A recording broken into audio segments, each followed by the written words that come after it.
IPL spot fixing bedding ஊழல் குறித்து விசாரிப்பதற்காக இந்திய கிரிக்கெட் வாரியத்தில் பரிந்துரைக்கப்பட்ட மூவர் குழுவை உச்சநீதிமன்றம் நிராகரித்துள்ளது.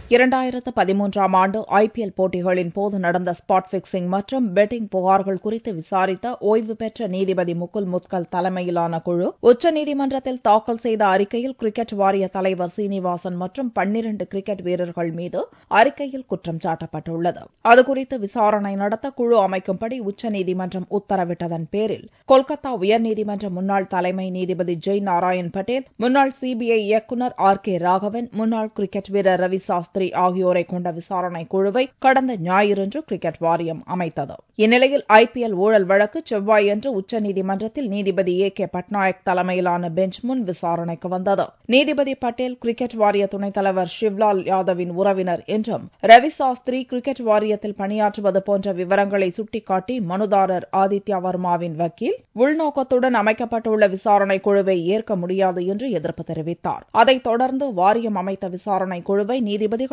நிராகரித்தனர். சீனிவாசன் மற்றும் 12 வீரர்கள் மீதான புகார்கள் குறித்து விசாரிக்க நீதிபதி முகுல் முத்கல் கமிட்டி தயாரா என்று கேட்ட நீதிபதிகள் அவ்வாறு ஒப்புக்கொண்டால் விசாரணைக்கு புலனாய்வு அதிகாரிகளின் உதவி வழங்கப்படும் என்றும் கூறினர். IPL ஸ்பாட் பிக்சிங் பெட்டிங் குறித்த விசாரணை முடியும் வரை பதவியிலிருந்து விலக வேண்டும் என சீனிவாசனுக்கு உத்தரவிட்ட உச்சநீதிமன்றம் வாரிய இடைக்கால தலைவராக முன்னாள் வீரர் கவாஸ்கரை நியமித்தது குறிப்பிடத்தக்கது.